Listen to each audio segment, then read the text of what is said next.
little bit about our programming for the weekend. I thought it might be good to have a little bit of framing for the work that we're going to do. And then, of course, the more I worked on the framing, the more I thought, I don't know, maybe the work just kind of stands for itself, right? But I thought I'd do a little bit of sharing this morning with you to tell you a little bit about our process. But I wanted to start first with a story.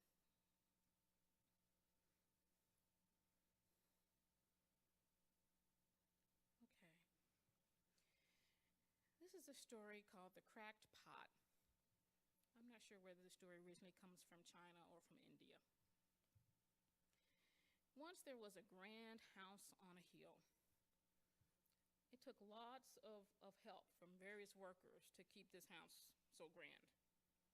One such worker at the house was the person who did the laundry, which involved daily going down the hill to the stream to collect the water and then bringing it back up the hill.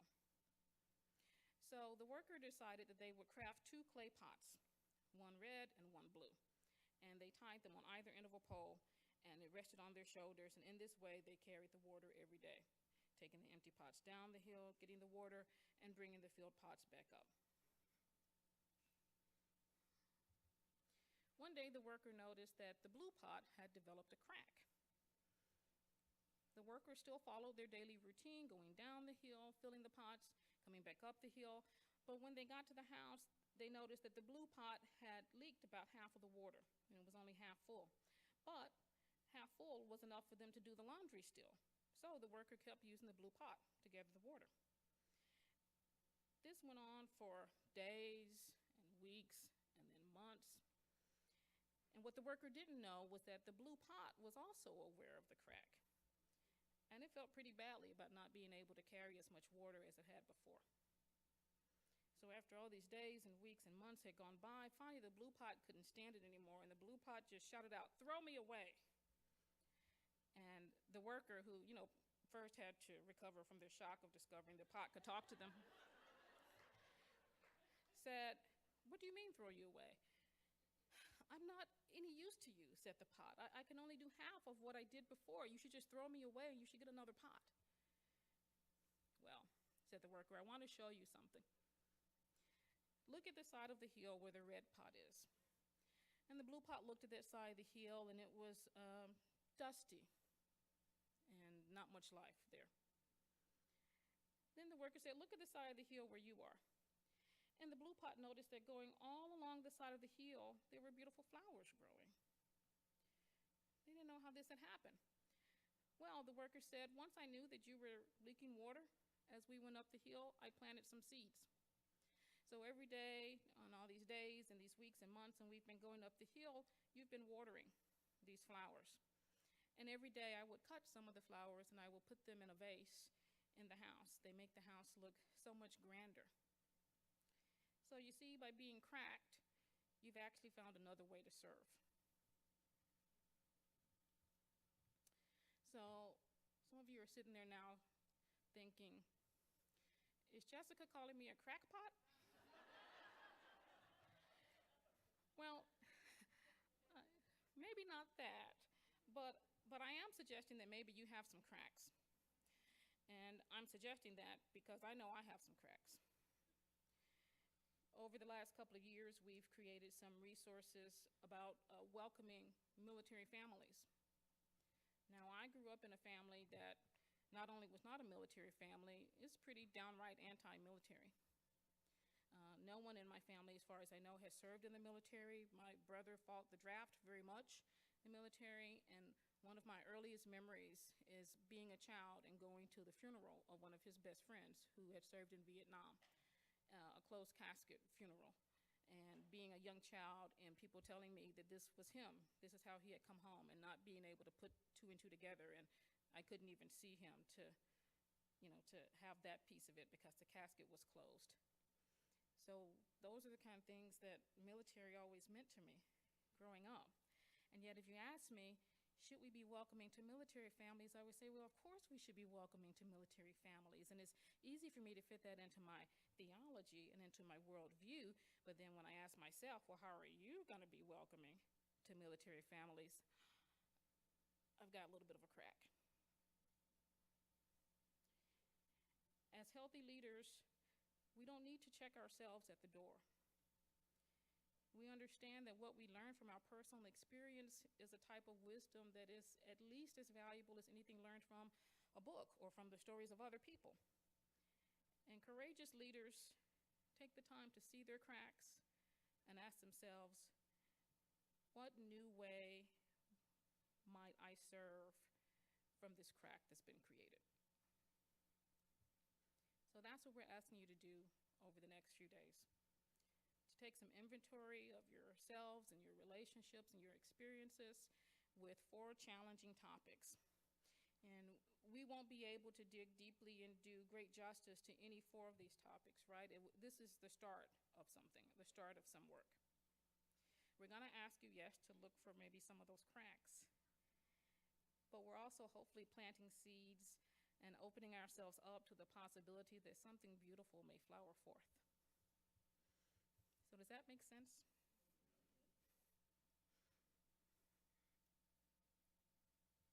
We do have some goals for the weekend. We've got 5 goals specifically that we were working with to gain tools and practice skills that can be used for exploring hard topics, not just these 4.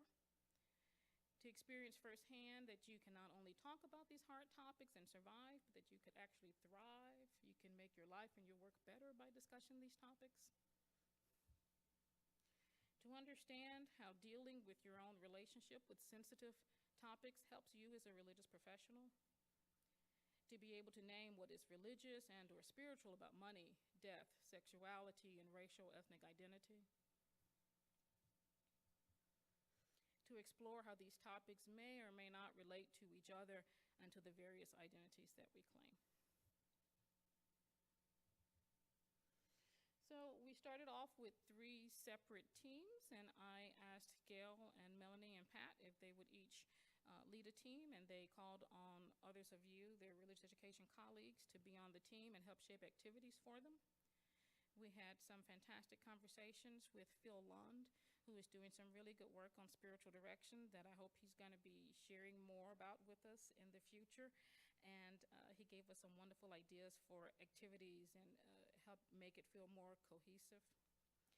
And then some of your LREDA colleagues went to the LREDA board and said, if we're talking about these really tough topics, can't we also talk about race? Even if we can't solve racial justice and check it off our list at fall conference, can we have space for discussing that in some way? And so that was added as a 4th topic. Now, to tell you a little bit more about the 4th topic, I'm going to ask the folks who are working with the race team to come up and say a few words.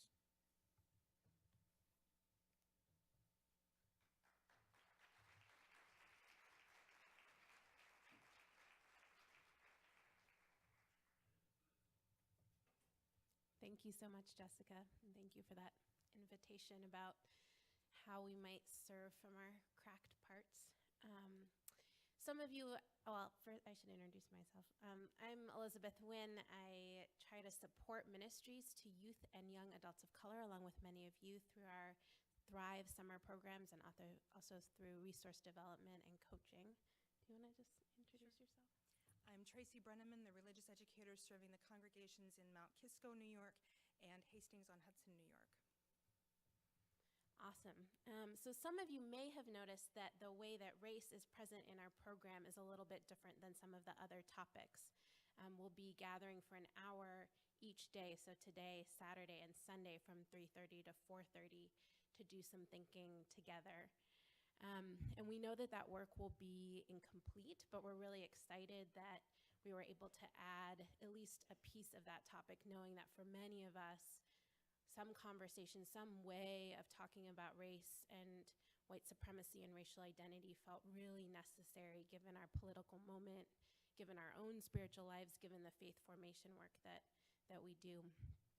So Tracy will tell you a little bit more about that, but I also want to shout out a gratitude to Kenny Wiley and Lauren Wyeth, who are a big part of pulling together the work that we'll be doing. And even though it will be incomplete, we're really excited about the ways that we'll take this work back in our own spiritual lives, in our local LREDA chapter meetings, and I know in national events to come. So as Elizabeth mentioned, we'll have 3 sessions each afternoon, starting this afternoon. This afternoon at 3:30, we'll meet in this room for shared conversation to help us name the work. We'll be talking about what are the conversations we need to be having, why are these conversations difficult, and why is spiritual practice important for the work of racial justice. Saturday and Sunday, we'll be meeting in cohorts, a religious educators of color cohort and a white religious educators cohort. Each day will have a separate theme with storytellers who will share stories about their experiences and then offer a spiritual practice that helps them move through that experience. So Saturday afternoon, in the Educators of Color cohort, the theme will be connection, and Elizabeth Terry will be the storyteller. Saturday afternoon in the white cohort, our theme will be white discomfort. Jude Geiger and Megan Henry are our storytellers. Sunday, in the Educators of Color cohort, the theme will be healing and resistance. Mark Hicks is the storyteller. And in the white cohort, our theme will be committing to the work. And our storytellers will be Jenica Davis-Hockett, Chris Buja, and Sarah Millspaugh. So why cohorts? White people and people of color have work to do separately and together. Caucus provides a space to work within our own racial groups, to explore and understand issues that are related to our own unique experiences.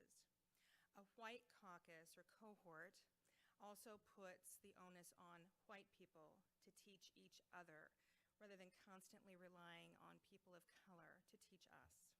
For people of color, cohort is a place to affirm deep connections, experience healing, and explore resistance as it leads to justice.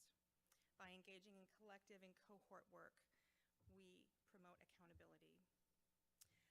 I want to lift up that Megan mentioned the chaplains who are on during the conference, and I'd like to encourage white religious educators, if you have some thinking that you would like to do related to the work that we're doing on race, to contact a white chaplain so that we can do that work with each other. I'm on for Monday, but I welcome conversations throughout the conference, and I'm happy to be available for that. We are each traveling our own journey, individually and together, and we look forward to these conversations with you. And we're going to sing, so bring your voices.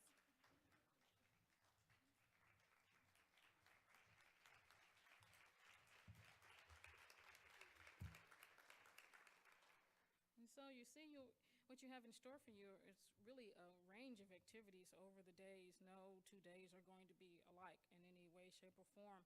And don't worry, by the end you'll have plenty of resources also to take back to your congregations and UU communities to help them hold some of these difficult conversations too.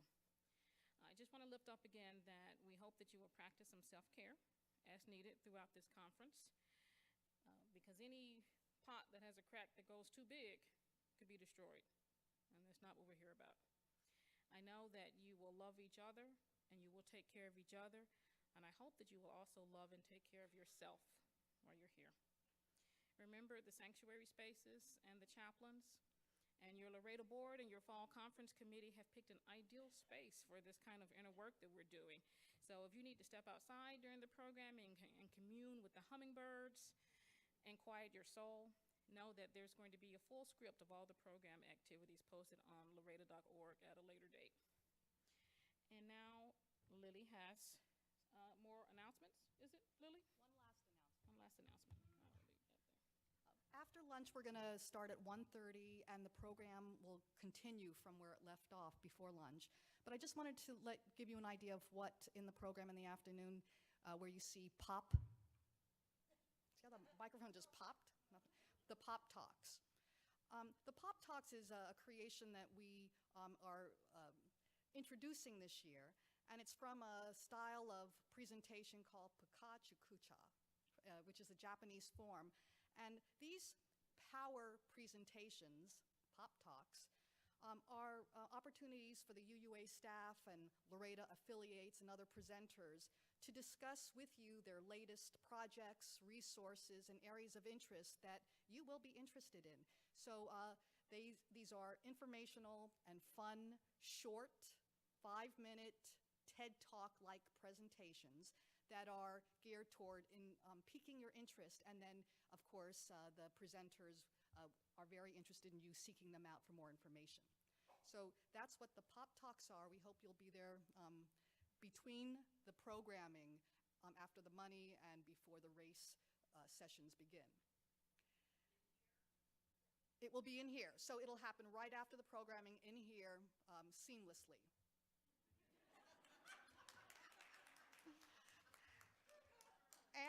And now what you've all been waiting for, we're going to start our presentation with the Money Group.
Good morning. It's great to see you all.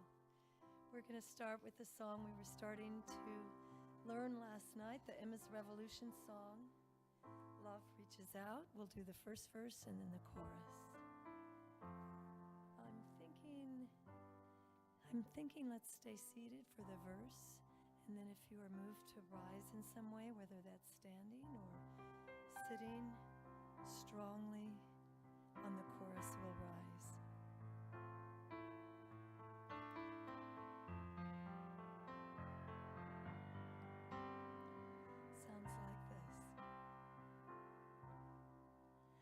With a mind that holds a plan, with a hand that holds a key, with a heart that holds a dream, love reaches out. With a family torn apart, when the street is all you have, when your faith begins to break, love reaches out. Let's do the whole verse again together. With a mind that holds a plan, with a mind that holds a plan, with a hand that holds a key, with a heart that holds a dream, love reaches out. When a family's torn apart,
join us in this responsive reading?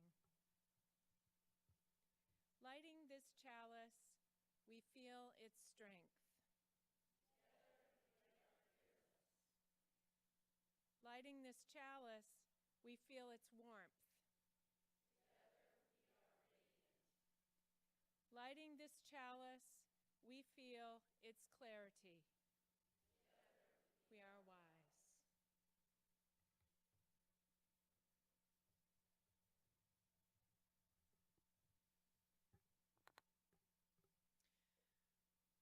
There was once a rabbi named Shmuel who was reverent and pious and kind, but also very, very poor. He lived alone in a small house in a small village in the Ukraine, not far from the town of Lvov. Because he had just the bare essentials of life, he had to rely on the kindness of others to pay his taxes. But being a gentle, wise, and kind man, he had the respect of everyone in his village, Jews and Gentiles alike. One night, Shmuel had a dream as he slept. And in his dream, he saw a bridge in Vienna, a specific bridge. And he saw someone burying a treasure under that bridge. A voice spoke to him and said that if he could go and find that treasure, it was his. When he woke up in the morning, he was troubled by this dream because, after all, someone else had buried that treasure. It wasn't his. If he just took it, that wouldn't be right. And so he conferred with the other rabbis, and they talked and all agreed that because he had heard the voice in his dream that it would be his, he should go to Vienna and look for that treasure. Shmuel had no money to hire even so much as a horse or a mule, much less coach fare, so he had to walk the whole way, and it was a long way from Lvov to Vienna. Along the way, he had to sleep in haystacks and beg for food until he finally arrived, weary from his journey, and he found that bridge. It was the same bridge, exactly as it had been in his dream. But it appeared that the emperor had recently set guards under that bridge. And he couldn't just go digging up the ground right under the noses of the emperor's guards. He would have to wait for his chance. And so he stuck around in Vienna, walking back and forth across that bridge, going and checking to see if the guards were still there. And after a few days, the guards really noticed this shabby old rabbi who kept walking back and forth across their bridge and seemed to be waiting for something or someone. One of the guards approached him. "Rabbi," he said, "I can't help but notice that you're here every day. Can I help you with something? Are you waiting for someone?" "Well, yes," said Shmuel. I have walked all the way here from the Ukraine because I had a dream about a treasure here in Vienna." The guard laughed. "You can't be serious," he said. "Meaning no disrespect, but to walk all that way because of a dream? Why, if I believed in dreams, I would have retired from the army years ago. When I was 20, I had a dream in which I saw someone burying a treasure under the floor of a hut in Lvov that was owned by a Jew named Shmuel.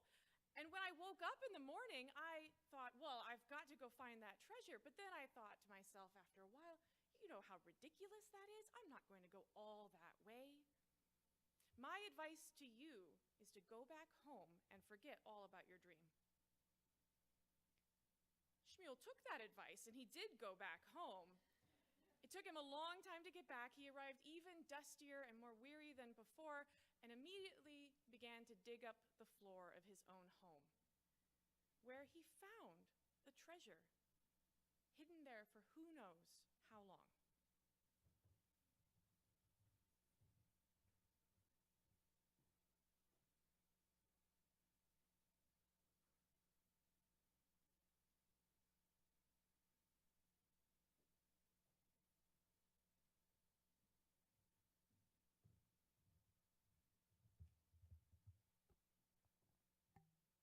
A reading for this morning called Forms of Abundance by Lorelei Greenwood Jones. What is abundance? What do we call riches and bounty? Abundance is all around us. That we are here is priceless. That we are loved is beyond worth. That we love others in return fills our souls. The gifts of food that Mother Earth provides from her bounty, endlessly renewing, generously feeding all. The gifts of spirit that our sacred source provides, freely and without need of recompense. Holy, holy, holy.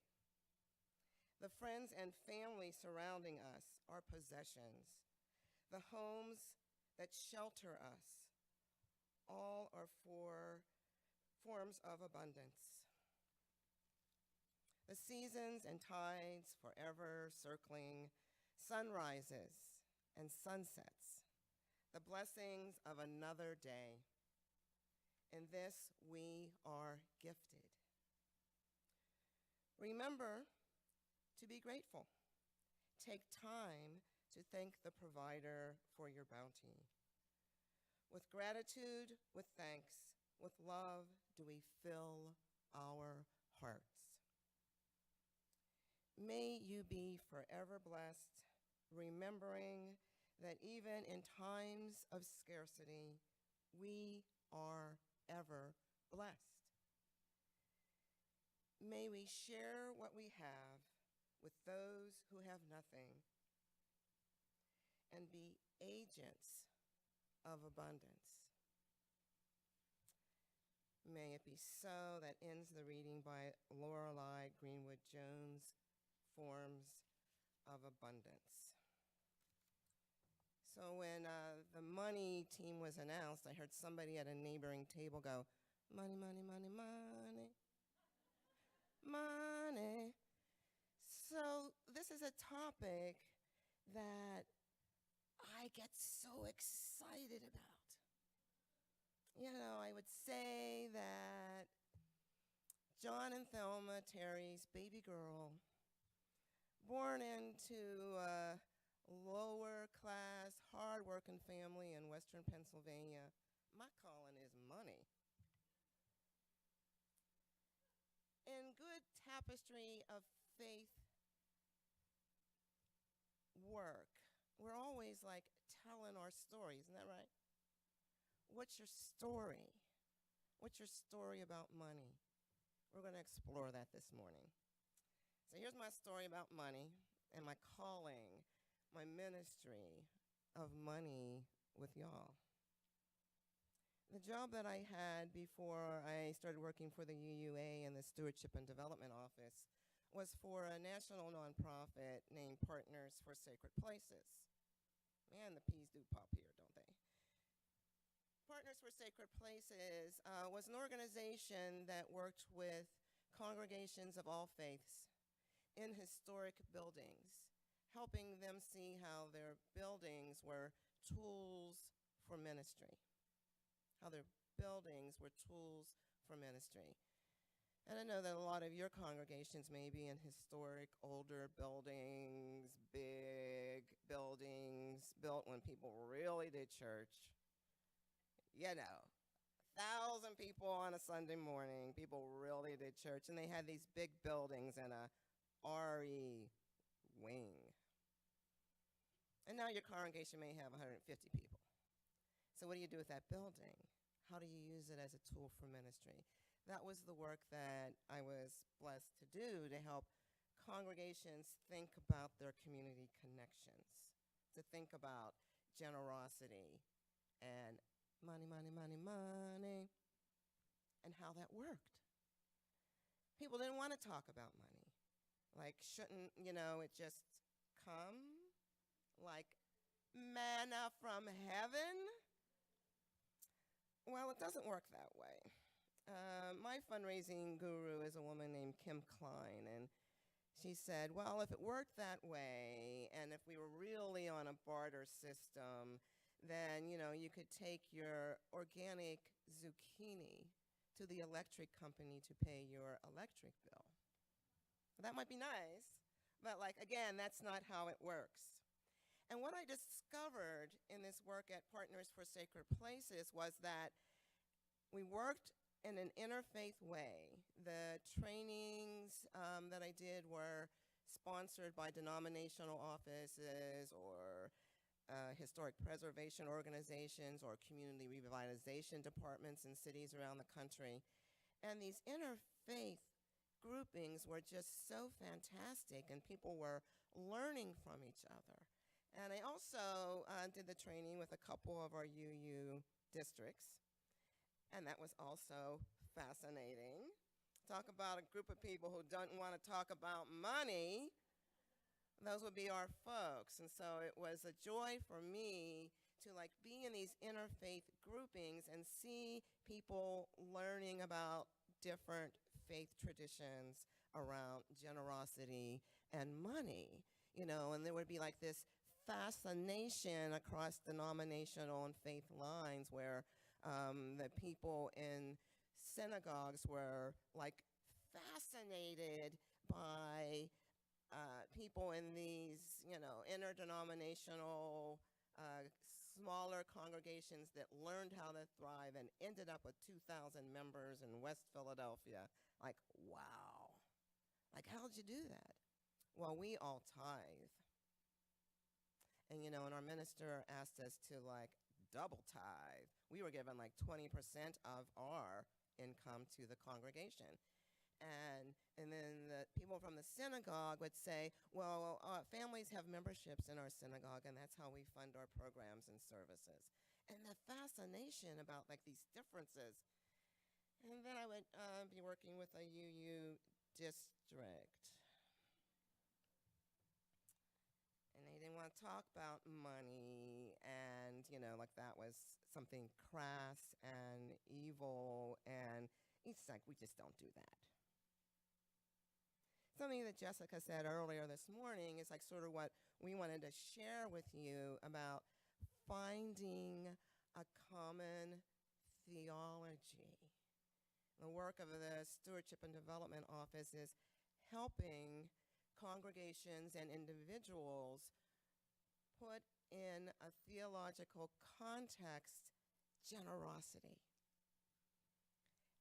and money and giving away money, believing in abundance. But it starts with, what's your story? It's okay, John and Thelma's baby girl. I'm 64 now, but I'm still John and Thelma Terry's baby girl. And, I grew up in that family that tithed.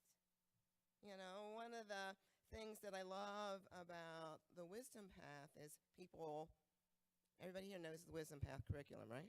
Raise your hand, say amen, do something. Okay. Ooh, that sounds good. Can I get an amen? All right, we're good, we're rolling. We're rolling, money, money, money, money. So what's your story?